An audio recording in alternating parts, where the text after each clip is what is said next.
The Freedom Junkies presents Breaking Free.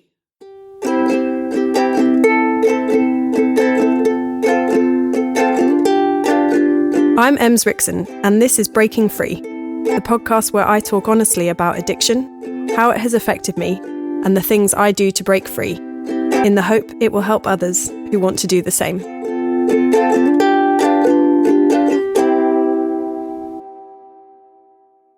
When I first started learning about addiction and finding resources to help me and to learn from, one of the first podcasts I found was This Naked Mind by Annie Grace. I really connected with it. I really liked her method and her approach, her interest in neuroscience and what is actually going on in the brain when it comes to alcohol and to drinking. I also wanted to interview Annie because she's a woman and there aren't that many women making podcasts and talking about this subject. So I was really excited when she agreed to do an interview. Here it is. I hope you enjoy it and I hope you find it as useful and inspiring as we did. Thank you so much for taking the time to talk to us. It's very exciting for me because I am a big fan of your podcast and I do listen to it a lot. So thank you for taking the time to chat to me. Yeah, that's great. First of all, I was wondering maybe you could give us a little bit of background. So like what your story with alcohol is and how you came to be making This Naked Mind. Yeah, absolutely. So for me, my story really started actually not until I was out of university. So I was not a big drinker in college. In fact, I remember all of our friends, we would joke about like, haha, we're like getting so much, Coca-Cola, and we just didn't drink a lot. And so I wasn't involved in a group of kids that was like a big drinking scene at all. And yeah, occasionally I can probably count on my, one hand the number of times that I really drank any alcohol in college, but it just wasn't a big deal. And then after college, I actually got married and moved with my husband to New York City. And I started working for a company in New York City, a company that's actually headquartered in London, but they are global. And I was working there, and there was a lot of happy hours and people coming in from all over the world who we were expected to take out and sort of wine and dine. And I'd been not necessarily engaging in all of those things as much as maybe I should have. And my boss took me aside and was like, hey, Annie, you need to come. You need to show up at these events. And I was like, well, I don't really drink. And he's like, no, it's not about the alcohol.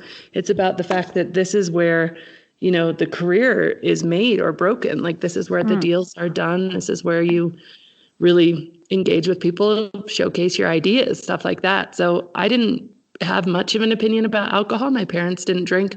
I didn't have any cautionary tale, but I also didn't have, somebody saying that it was really positive either. So I was kind of very middle of the road about it. So when he said that, I was like, all right, well, that makes sense. I mean, I was very serious about my career, but much less serious about drinking. But I made it kind of my mission to really develop a tolerance and show up and network and all those sorts of things. Right. That's really interesting. The idea that, the career that you have, that something like that can be encouraging people to drink, that you're getting this pressure.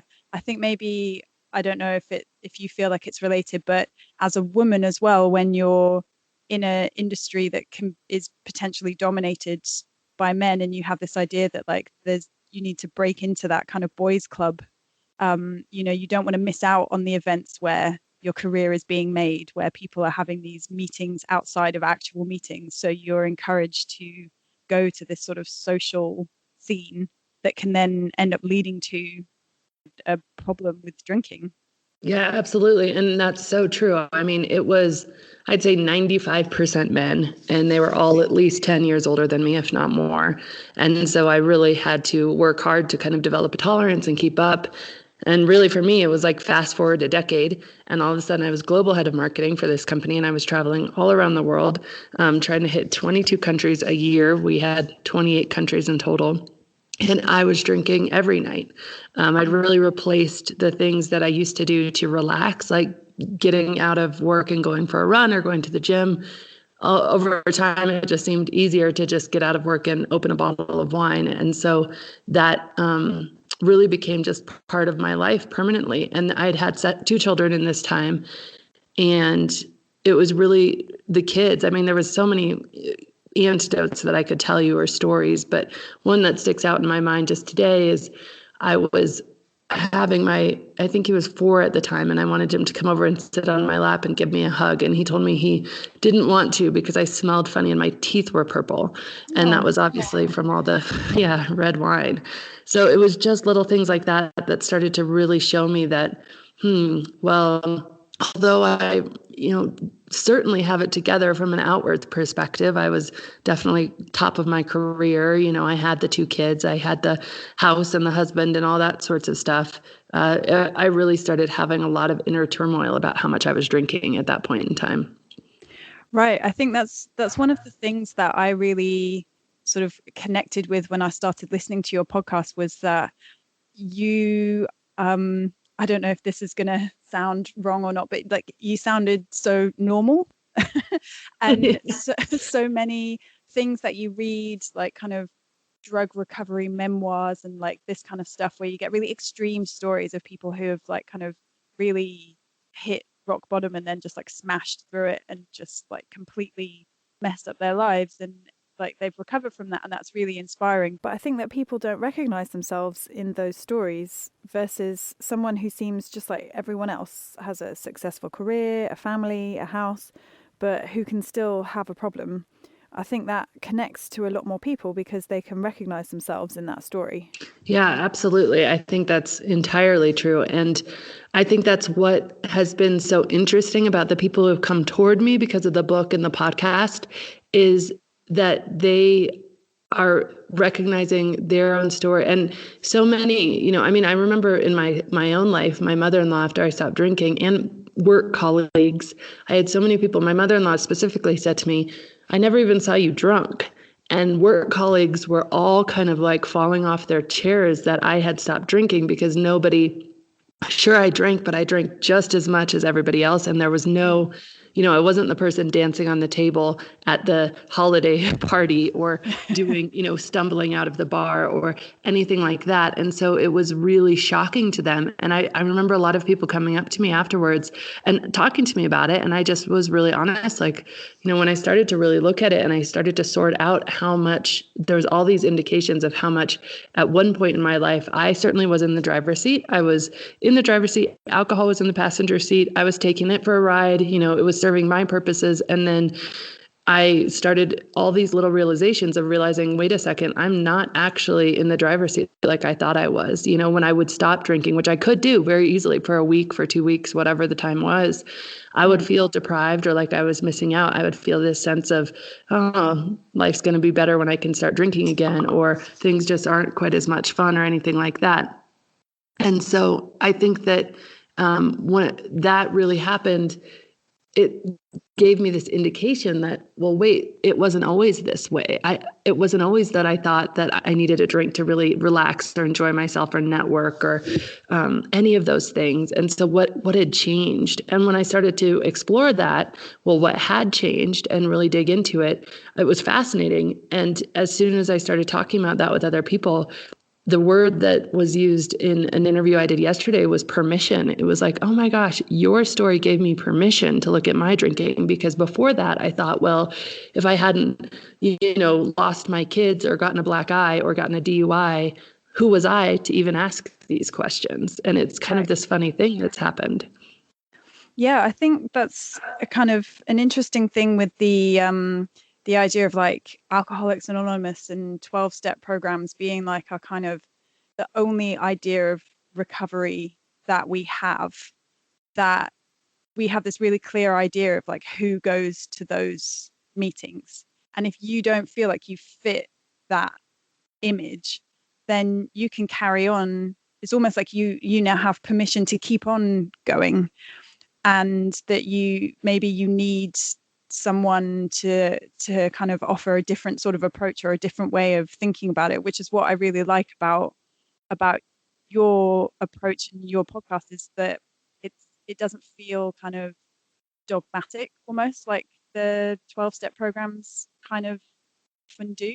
I mean, did you ever go to like AA or anything like that when you decided that you wanted to stop? No, and my experience was that my brother had spent some time in prison when he was really young. He had done some very silly things when they were in their teens with a bunch of his friends, and nobody got hurt, but he and his friends did end up serving time in prison, and it wasn't silly to the lawmakers. And so anyway, during that, because all of his friends was very heavily involved in drinking and stuff, and he was forced to go to mandatory AA meetings. And so what he had told me about AA was really that it was somewhere where you declare that you're powerless over alcohol, and alcoholism is seen as like a lifelong disease.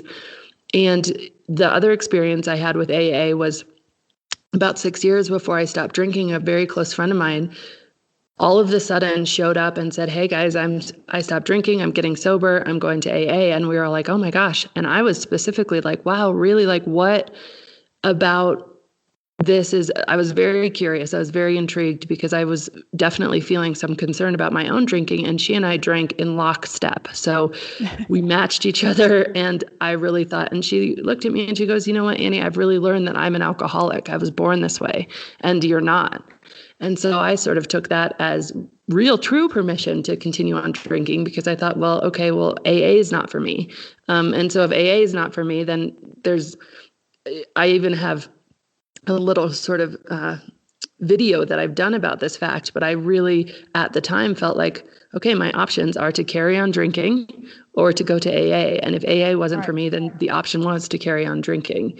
And a lot of what I like about the podcast and all of the new stuff that's coming out is we're just providing this third option, and according to the Center for Disease Control, only 10% of excessive drinkers, so people who are drinking excessively, are clinically dependent, so who would be termed alcoholic. And 90% are not clinically dependent. 90%, it's an emotional, it's psychological. Yes, there's some physical dependence, but it's not alcoholic type dependence on alcohol. And so the 90% of excessive drinkers are falling through the cracks because we have this AA or nothing approach, or have had, I should say, because that's very rapidly shifting. But I was very, very unaware of this during my own journey. My own journey was simply that, okay, my brother had said that it's, you have to say that you're powerless. I don't feel powerless against this. I do feel like this is my own choice. And my friend had said that I was not an alcoholic. So that also didn't feel like it was for me. So I never stepped foot in an AA meeting, with one exception, about 2 weeks before I published my book, because in my book, I really did need to do some research on the entire conversation and why it was such a black and white thing. So I did a significant amount of research on AA. After I had already stopped drinking, I read the big book. I went through and really wanted to understand the landscape in America of what was happening and globally. And so in order to feel really good about putting something out and make sure it was accurate, I did attend all women's AA meeting, and I found it to be incredibly beautiful. I mean, I found it to be one of a really special place. It was a place where women were telling the truth. They were walking in and their heart was on their sleeve, and they were being honest and open with each other. Every single person in the room gave me their phone number and offered support sort of out of hours. People were incredibly giving, and it was a really beautiful thing. And I think it is interesting because unless I had written the book, it was never somewhere where I would have walked into, and I haven't gone back. I never felt the need to attend meetings in order to maintain my own sobriety. But I was struck by the fact that, wow, it is actually a welcoming, nice place, but it's one that, because of sort of the messages I had been told, I would have never walked into voluntarily. Right. I mean, I had a kind of similar experience. I quit drinking 10 years ago. And when I quit, I didn't go to AA at all, because I had heard that it had a lot of stuff about religion and God in it that made me feel quite uncomfortable, because that's not kind of how I was brought up. And it just, like, a few things about it made me feel like maybe it wasn't for me. And I ended up quitting drinking kind of under my own steam. I did just transfer. What I recently discovered is I just transferred my addiction from drinking alcohol to smoking marijuana, and have recently stopped that too. So now I'm like completely sober pretty much for the first time in my life. And I went to an AA meeting not that long ago, to support someone else who was going. And I also had a similar experience to you. I found it really interesting and supportive, and just this feeling that even though the details of people's stories were all different, we were all telling the same story. We all connected and knew what the other person was going through and what they had been through, even if, like, specifics weren't the same. We were all kind of understanding what everyone was going through. And that feeling, I really appreciated that. So I can definitely see that there are some really good benefits, the sort of like support and asking for help kind of part of it. But what I thought was really interesting, and it's a concept that I kind of hadn't really thought about or heard of until I listened to the podcast episode that you did with Dr. Adi Jaffe about the abstinence myth and his kind of work around the idea that abstinence is not the only path to recovery. And that had never really occurred to me before, because it was, for me, I felt like I couldn't drink in moderation. And so I felt that abstinence was the only sort of way that I was going to go, but that there is actually other options. So I was wondering if maybe you could give us a little more information about that and sort of what the other options might be for people. Yeah, I think it's really interesting. And I think in Dr. Jaffe's book, and why I've endorsed sort of his book and why we met and had this amazing conversation. I think it's such an interesting question, actually, Ems, because on one hand, I would say 99% of people who are at a point where alcohol has gotten in the driver's seat are not eventually going to be able to easily maintain a moderate relationship with alcohol. So it is a huge, huge, vast majority of people, because alcohol does change your brain. And yes, you might be able to. I do know a man, and this is an incredible thing, every Friday night, and he was a completely disastrous drinker. I mean, really DUIs, prison, really wreaking havoc on his life. But he has recovered, he calls himself a recovering non-abstinent alcoholic. And every Friday night he has very safely turns off all his text messages, so he can't text anybody. He doesn't call anybody. He gets rid of his keys. He makes sure he's in his house, and he drinks 17 units of alcohol every Friday night. And he has been doing that since 2002. And that is his moderation. And he doesn't drink any other time. It's completely no-go any other time. But he does it every Friday night, and it's his night where he drinks. And so there certainly are stories like that, but I think it is the vast, vast majority of people who want to live in complete freedom that do find that abstinence is complete freedom. Because for me, I wanted it to be small and irrelevant in my life. And small and irrelevant doesn't mean thinking the constant thoughts that plague you around moderate drinking. Moderate drinking chemically is very difficult, because alcohol creates a thirst for alcohol. It builds a tolerance over time. And so in even just that first drink, your prefrontal cortex is slightly impaired. So that second drink doesn't sound quite as bad as it did, even if you promised yourself only to have one. Another aspect of moderation, which is fascinating, is that alcohol is a stimulant and a depressant. So that first drink will stimulate you for 20 to 30 minutes, but then as the BAC, your blood alcohol, starts lowering and leaving your body, you have 2 to 3 hours of these depressive feelings, uneasiness, anxiety. And so you actually feel worse 30 minutes after the first drink than you did before the first drink. And so what do? You reach for the second drink. So you almost create this crater effect of emotion, where as soon as your BAC starts falling, which it will do very quickly because your body is trying to purge the alcohol from its system, you create a deficit in your mood. And so we reach for that second drink. So I think moderation is very, very difficult. But, and this is the biggest but, and this is why a lot of my work is actually geared toward, in the future, I'm coming out with a new book at the end of next month, which is called The Alcohol Experiment. And it's a completely no strings attached 30-day challenge, where I have a path at the end of the book where you can go back to moderate drinking, and here's kind of some suggestions and helpful hints and tips, or you can go through and, do another 30 days. And this is the reason, is because we don't enter this conversation when we need to, if abstinence is the only option. We avoid deny the conversation. And so we need to have this conversation about all options and all choices. And my experience has shown me that people who enter the conversation and go through the learning that it, takes to understand their own relationship with alcohol very often happily choose abstinence because they want freedom. But they wouldn't have entered the conversation if abstinence was the goal from the beginning. And I think that's really the heartbreaking thing about the conversation right now is nothing else in our entire society is measured as black and white. I mean, for example, if you were to take, a month off booze, you've made almost a 10% decrease in your overall drinking over a year. Or if you were to try to go for dry January and you drink 3 or 4 of the days during dry January, you've decreased your drinking for that month by more than 90%.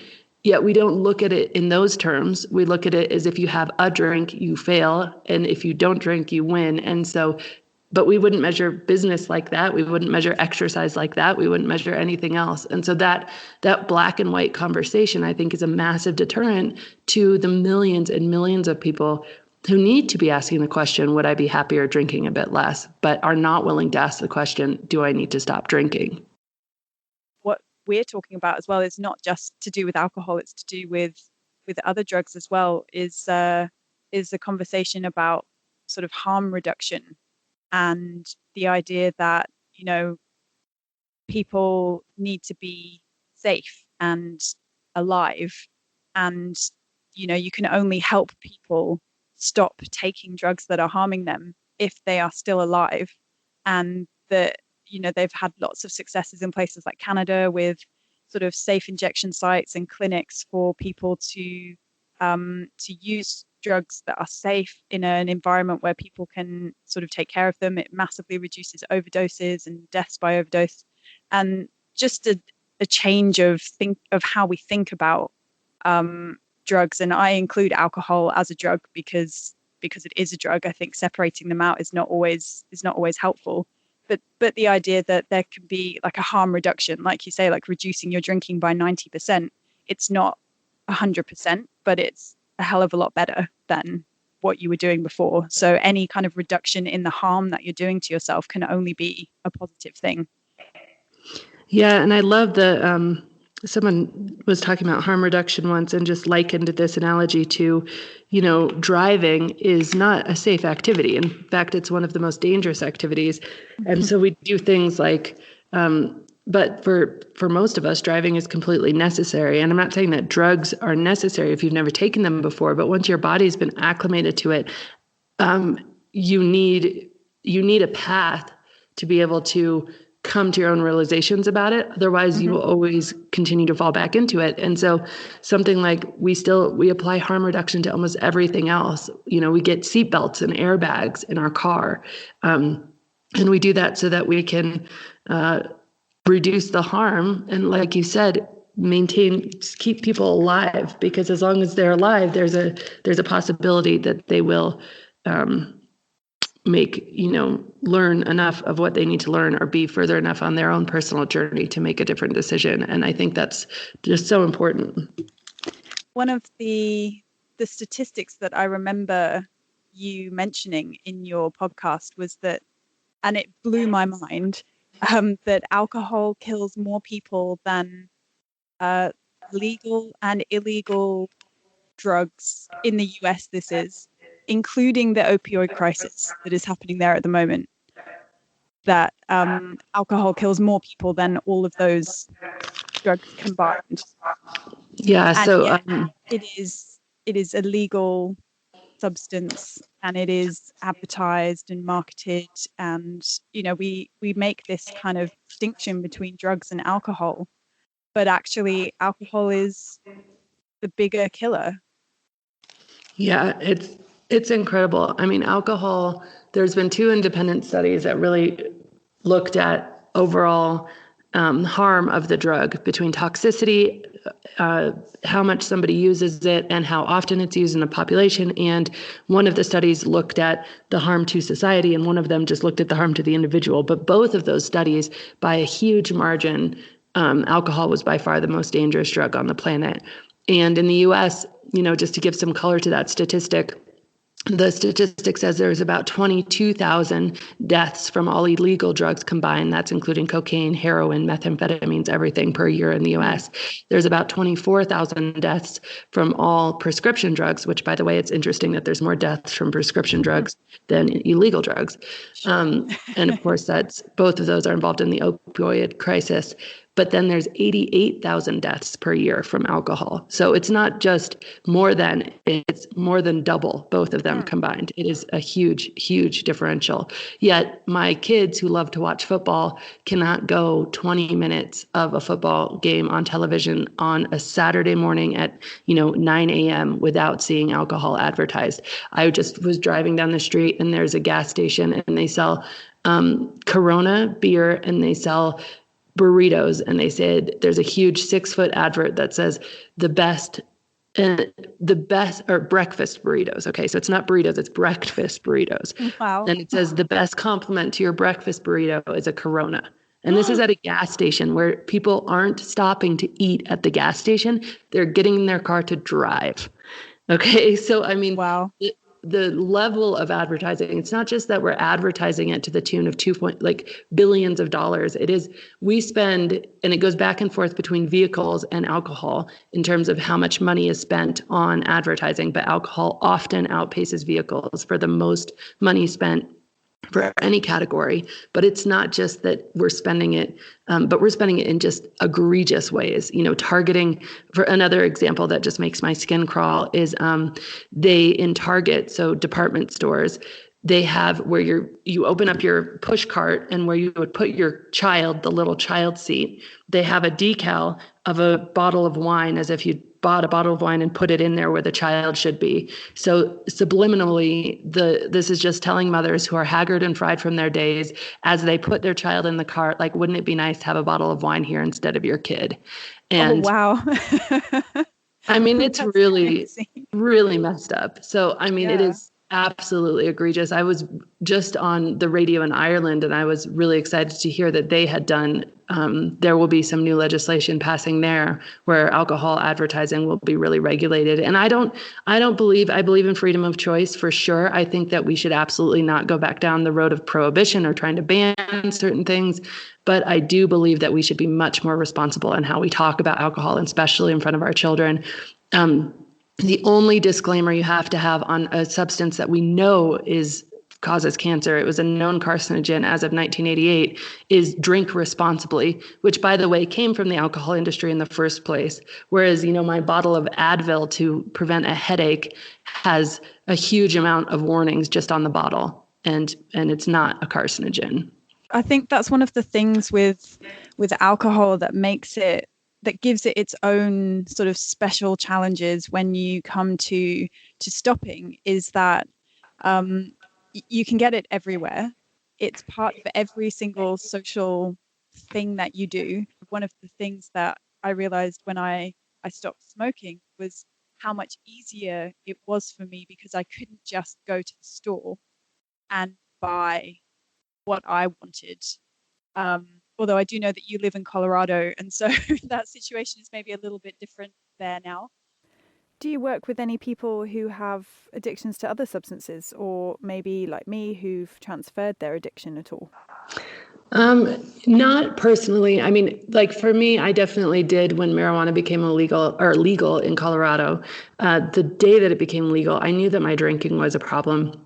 And so I said, okay, well, this is now legal and it's got to be healthier. And so I really did switch for a while, and I drank much, much less for about a year, and I smoked a lot more, or I started smoking, I should say, because I hadn't really smoked before that. But it was, for me, equally as addictive, which is funny because all the statistics say that it's not. But for me, it certainly was, because I was using, and I think this is true for anything and any substance, is when you're using it socially, it's a very different situation actually chemically in your brain than when you start to use it to sort of escape or self-medicate.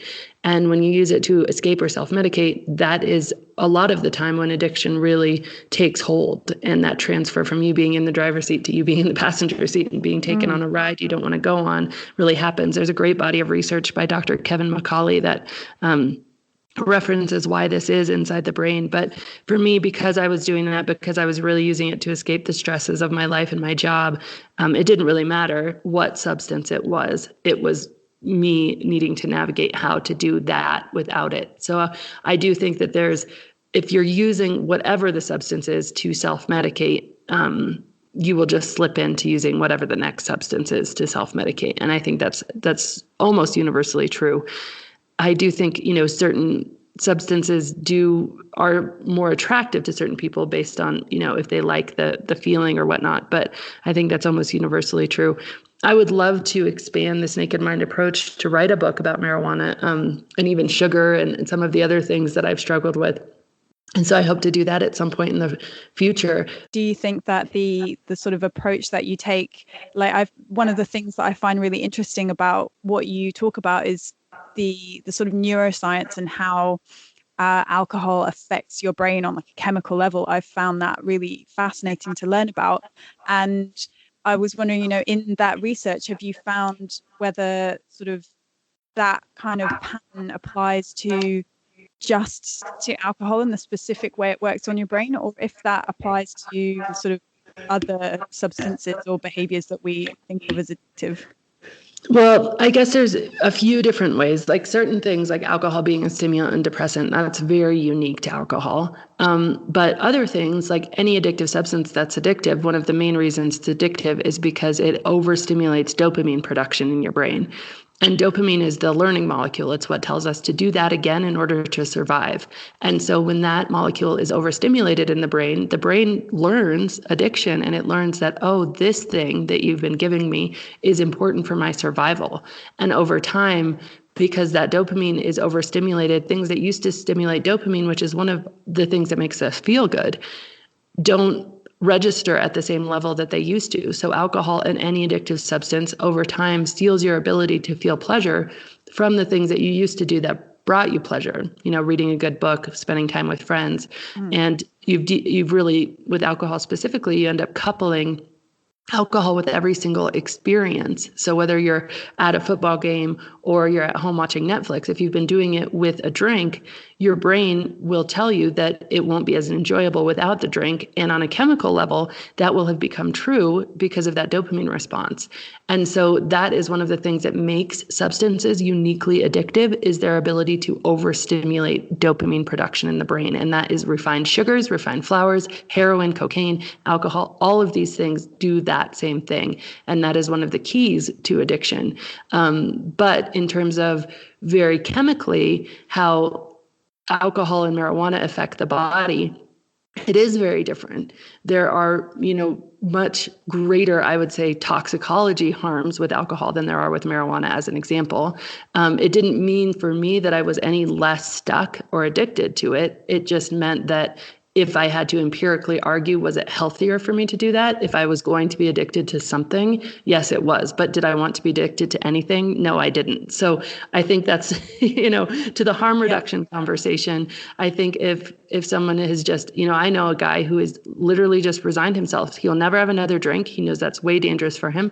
But for him, marijuana is an alternative that he has made peace with because he doesn't feel the capacity. He knows that if he stops smoking, he will stop drinking at unhealthy levels again. And he's fought that fight for so long that this is his harm reduction alternative. He says, I use drugs for harm reduction. And that's his way forward. And I think that to say that he's wrong in that or that he's right in that, both of those, I have no knowledge. It is his life and his decision. And so I feel very strongly that people, as long as they're being very, very conscious and trying to make the best decisions for themselves. And I think that's really what I would go for more than anything in any of my work, especially around alcohol, is just let's have a mindful conversation about it. Let's not just be like zombies walking through the world, drinking because society tells us to, the media tells us to, the alcohol companies trying to sell us all the alcohol tell us to. Let's stop and say, okay, what do I really want in my life? And then whatever the answer you come up with, whether it's that you decided to take up marijuana instead of alcohol because you feel it's less harmful in your life, or it's that you decided, like you and I did, to never drink again, then I feel like that is a good thing because you've started from a mindful foundation of, okay, I'm going to take charge again and I'm going to be in control of this instead of it being in control of me. Absolutely. That leads me on to the next thing I wanted to ask you, which was about your new book, The Alcohol Experiment, which you mentioned earlier, and is about having a month off from drinking. Sober months like dry January are a really big thing now. We've done a podcast episode about them, but I'm a little bit on the fence. My initial feeling is that 30 days is just not a very long time in the scheme of things. But from what I've seen of your book, it's much more about creating awareness around your drinking habits. Can you tell us a little bit more about it?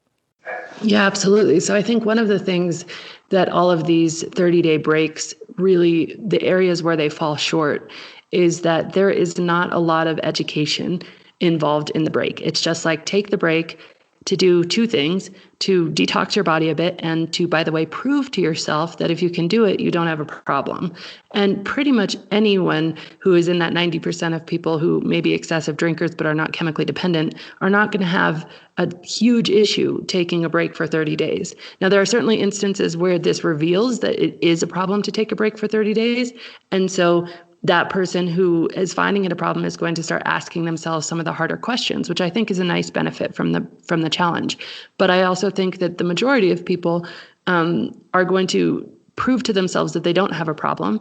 And by the way, because there's no kind of counter education about alcohol during the challenge, they're going to make alcohol the forbidden fruit for an entire 30 days. So they actually, in some regards, make alcohol more important through that process because you're pining for it and you're wanting it and you're counting down the days. And then February 1st comes around, for example, and all of a sudden you're back in the pub and there's not really been a change in your thinking.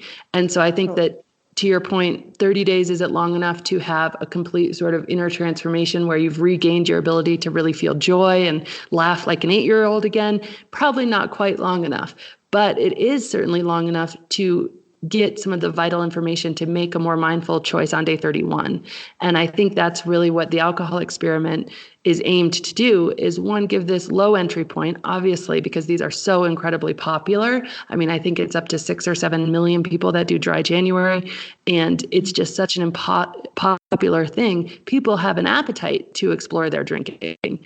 And so this is the entry point that they're using. But as opposed to the other things, every single day during the 30 days, the alcohol experiment delivers a piece of information in a really non-threatening way about where you might want to take this afterwards based on what you're learning. So we talk about things like the dopamine response. We talk about the stimulant and depressant aspect of alcohol.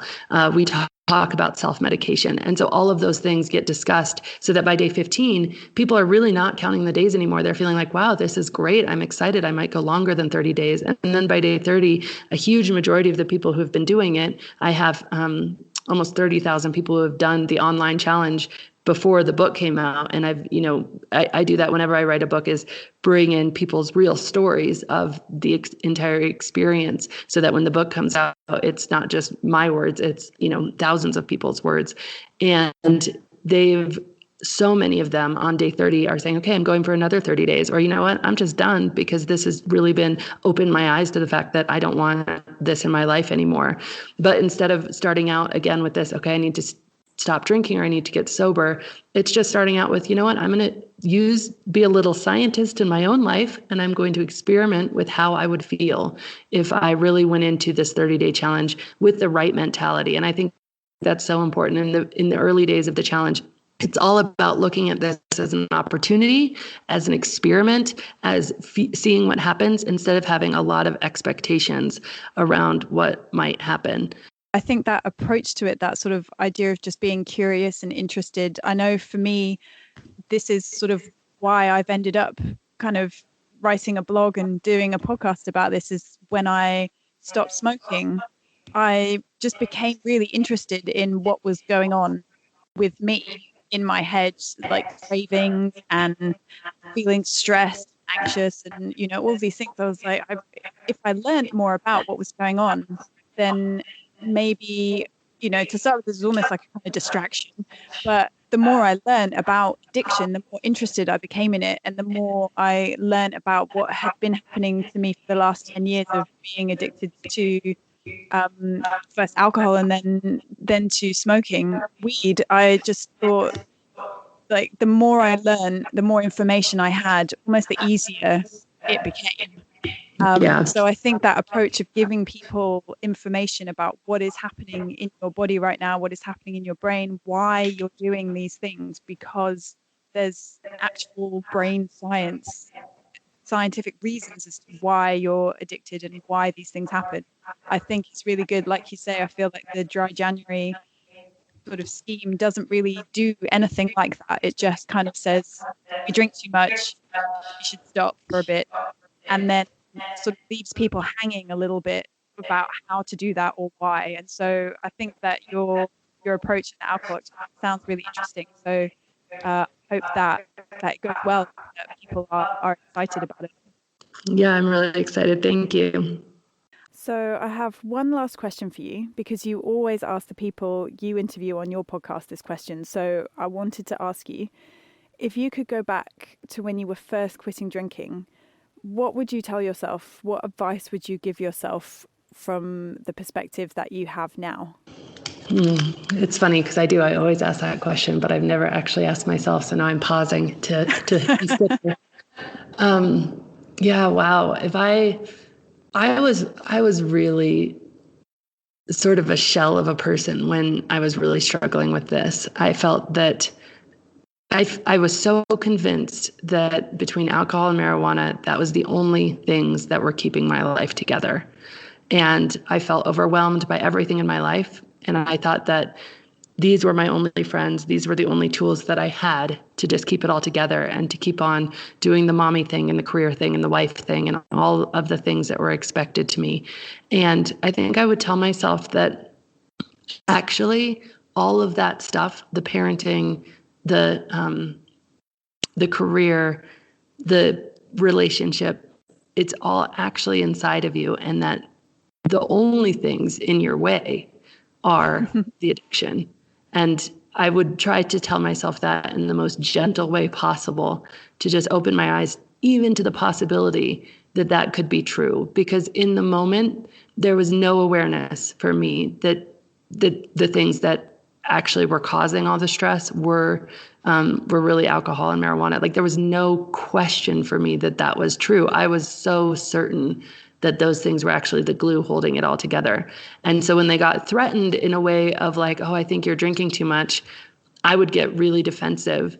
And if I could just sort of say, okay, I've been in the future, I've seen it, and actually these things you think are a tool are really the cause, and really truly the cause. Like, once you take those things away and rebuild your life, it is amazing.